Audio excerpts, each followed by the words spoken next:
आज Doubtnut app download करें।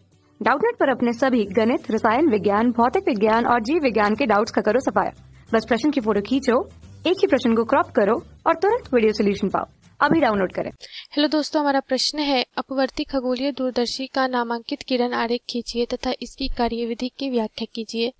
इसकी आवर्धन क्षमता के लिए व्यंजक लिखिए। ठीक है, तो अगर हम अपवर्ती खगोलीय दूरदर्शी की बात करें तो यह आकाशीय पिंडों को देखने के लिए किया जाता है। ठीक है, पृथ्वी से काफी दूर स्थित होने के कारण जो आकाशीय पिंड होते हैं वो काफी छोटे हमें नजर आते हैं, जिसके कारण हम उनकी संरचनाओं के बारे में अध्ययन नहीं कर पाते हैं। ठीक है, तो इसीलिए हम लोग क्या करते हैं, खगोलीय दूरदर्शी का उपयोग करते हैं। तो अगर खगोलीय दूरदर्शी की अगर हम संरचना को देखें तो क्या होता है कि इसमें दो उत्तल लेंस का समूह होता है। ठीक है, जो उत्तल लेंस जो वस्तु की तरफ होता है उसे हम लोग क्या कहते हैं, अभिदृश्यक लेंस कहते हैं। ठीक है, और जो नेत्र के पास होता है वो क्या कहलाता है, नेत्रिका लेंस कहलाता है। ठीक है, नेत्रिका लेंस।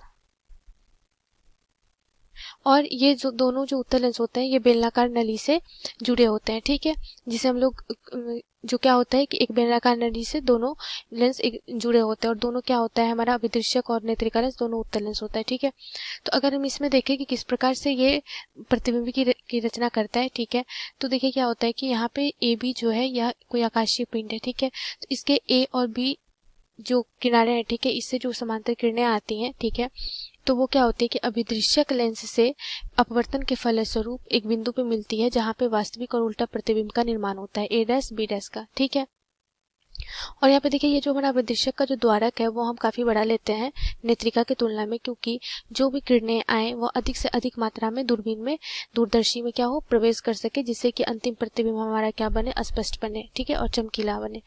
तो यहाँ पे क्या होता है, ए डैश बी डैश ये प्रतिबिंब बन रहा है। मान लेते हैं कि ये जो दूरी है अभिदृश्यक लेंस से प्रतिबिंब की, ये v0 है। ठीक है, अब ये जो प्रतिबिंब जो अभिदृश्यक लेंस द्वारा बन रहा है वह नेत्रिका लेंस के लिए क्या करता है, वस्तु की तरह कार्य करता है, और ये मान लेते हैं ये दूरी क्या है, ue है। ठीक है, अब यहाँ से क्या होती है कि जो किरणें संतृप्त होती है नेत्रिका लेंस से जब हम देख रहे होते हैं, ठीक है, तो इससे जो किरणें हमारे आंख पे पहुंचती है तो ये किरणों का एक कहाँ होता है, कटान बिंदु होता है जहाँ पे अंतिम प्रतिबिंब का निर्माण होता है। और यहाँ पे अंतिम प्रतिबिंब क्या है, A double dash B double dash. ठीक है, ये क्या है, आकाशीय खगोलीय दूरदर्शी द्वारा क्या बना हुआ है, अंतिम प्रतिबिंब का निर्माण होता है। ठीक है, और यह अंतिम प्रतिबिंब की जो प्रकृति होती है वो क्या होती है, वस्तु से बड़ा अर्थात आवर्धित बनता है। ठीक है, वास्तविक और उल्टा प्राप्त होता है।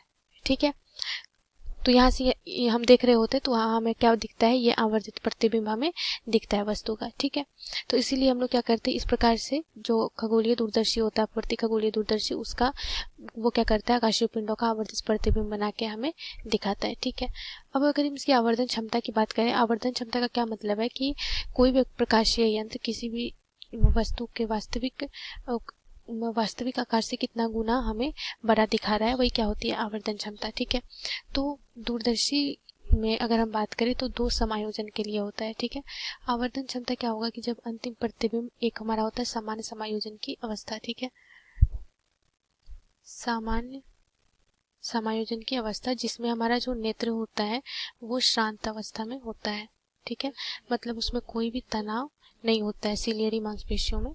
तो समान समायोजन के लिए अगर हम खगोलीय दूरदर्शी की आवर्धन क्षमता का सूत्र देखें, जब प्रतिबिंब कहाँ बन रहा हो, अनंत पे। ठीक है, तो ये होता है माइनस f0 बटा fe के बराबर, जहाँ पे fe क्या है, यह है नेत्रिका लेंस की फोकस दूरी, और FO क्या है, यह है अभिदृश्यक लेंस की फोकस दूरी। ठीक है, और ऋणात्मक चिन्ह क्या सूचित करता है कि जो अंतिम प्रतिबिंब है वो उल्टा प्राप्त हो रहा है। ठीक है, अब दूसरी स्थिति क्या होती है, दूसरी स्थिति है कि जब हमारा अंतिम प्रतिबिंब स्पष्ट दृष्टि की न्यूनतम दूरी पे बने, अर्थात 25 सेंटीमीटर पे बने।